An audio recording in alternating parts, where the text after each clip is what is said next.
Against Gervonta Davis? I don't know. I mean, it would be very interesting, very compelling, but I wouldn't be worried about Gervonta Davis getting knocked out. But you fought basketball players, you fought strikers in the UFC, you fought a 50-year-old, Mike Tyson. Yeah, the money was there, but it wasn't the toughest matches in the world. Why'd you pick those fights? Because you could make money without it being much of a risk. Stephen A. Smith has officially jumped into the Jake Paul versus Gervonta Davis conversation, and he came in loud, full of opinions, and completely unfiltered. Got you. So as you sit here right now, you're 30-0, 28 knockouts, clearly one of the top 5 fighters on the planet, if not number 1 in a lot of people's eyes. That's what we say about Tank Davis. How do you feel about you, where you are at right now in your career, pound for pound? I mean, I can't really say. I just gotta, I'm the type of guy that, I really don't really pay attention to that because I'm still in the mix. So I just gotta keep my head grounded, stay grounded and just, my whole goal was always to go out there and put on a great performance every night, He started off with his trademark energy, saying, "Jake Paul, respect the grind, but don't confuse courage with experience."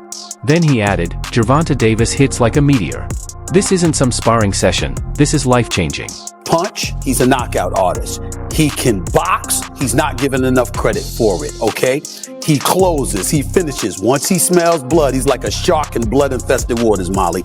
He will finish you, okay? The time has arrived for us to stand down and to start giving Gervonta Davis the love and respect that he deserves. This brother is a... Stephen A. broke it down clearly. Size only helps for so long. Once Tank finds you, it's lights out. He compared their styles, pointing out that Jake moves awkwardly for someone trying to box naturally, while Tank is a born finisher, fast, sharp, and deadly accurate. One mistake against him, and it's over. Out of hype at this particular moment in time. Now, I'll give Jake Paul credit for this. At least he's in the ring with a boxer. And that's fine. It's a money fight, I get you, and you want to make money. But at some point in time, if you keep telling us that you're taking boxing seriously and you want to be recognized as a big-time boxer / fighter, you're going to have to fight somebody who is a contender at the very least in the sport and who lives with it every single day. Could you please get in the ring with somebody? Pretty please, with sugar on top. I'm interested. Wrapping it up, Stephen A. nailed the stakes perfectly. If Jake wins, he becomes a global superstar. If he loses, it could expose the limits of influencer boxing. Classic Stephen A., loud, dramatic, hilarious, yet dead serious all at once. And just as his take blew up the internet, Jake Paul fired back on TMZ Sports, sounding like a man who was both confident and quietly scared.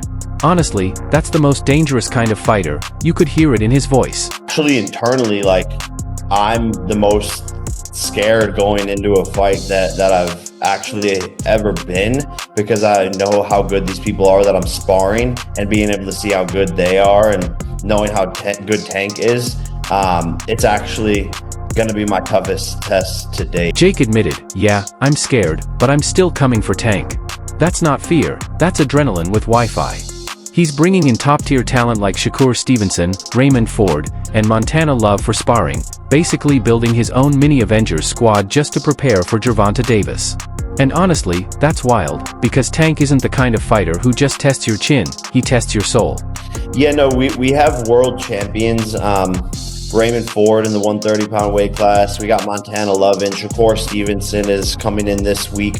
So just sparring against guys on their level and people who have, been doing this their whole entire lives, but we're really focusing on speed, and not as much on power. I'm not doing as much weightlifting and all of that stuff. I'm actually trying to lose some muscle. Jake's talking about dropping muscle to gain more speed. That's real commitment.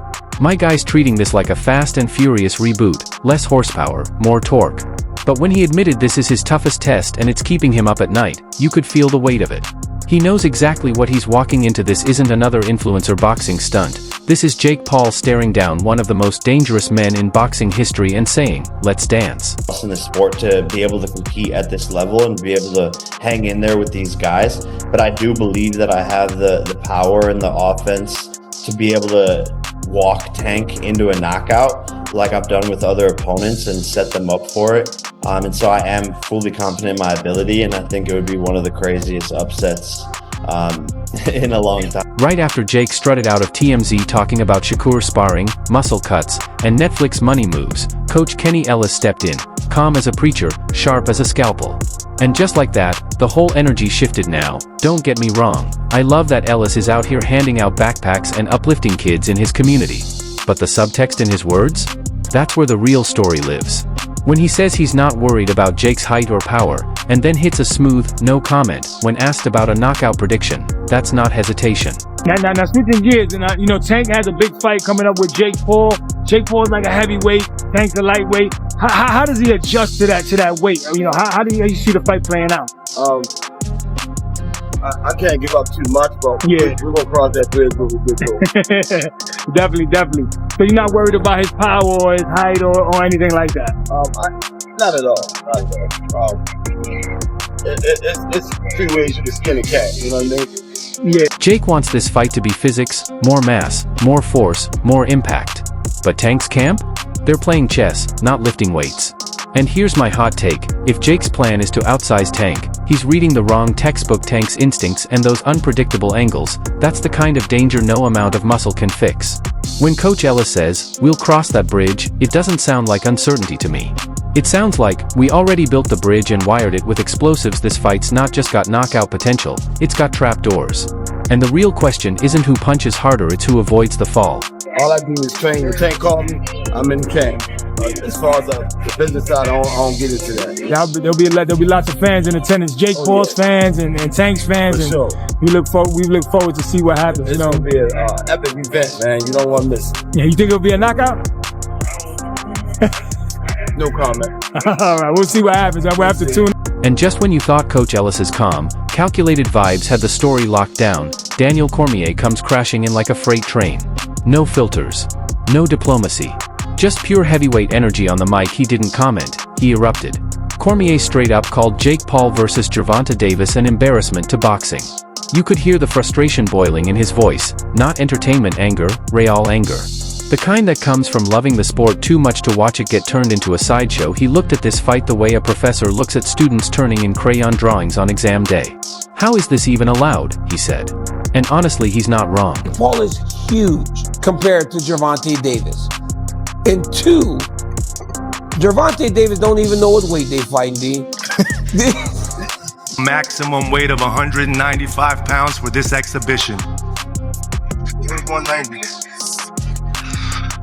The fight will be contested over 10 3-minute rounds. I said it was 190. The fight is 195 pounds, Tank, as you know. Tank not knowing the fight weight? That's like showing up to your own wedding and asking, wait, who's getting married? Jake's out here rewriting boxing's rulebook one press conference at a time.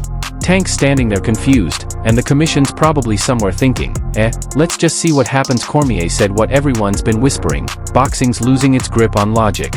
A 195-pound YouTuber fighting a 135-pound world champion? That's not just a mismatch, that's a Marvel crossover nobody asked for. But here's the thing, it's so wild, so chaotic, that we still can't look away. Because that's boxing in 2025, part circus, part art, all adrenaline. He didn't even know what weight they were fighting. I thought it was bad, D. 195. That was the craziest thing. That was the thing that stood out to me the most. Was that when they go, the rehydration limit or something is 195. And he goes, wait, I thought it was 190. Dean, that's bad. Because you know what that tells me?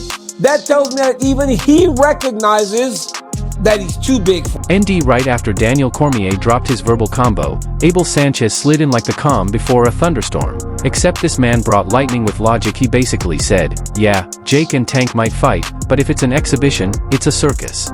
And honestly, he's not wrong. We've hit that point in boxing where half the crowd wants blood, and the other half just wants Netflix paydays and TikTok highlights. Meanwhile, Abel's out here rebuilding his gym with no power, yet still dropping more wisdom than half the internet combined. He didn't just talk about fights, he talked about legacy, strategy, and respect for the sport. That's rare energy in today's money-chasing fight scene.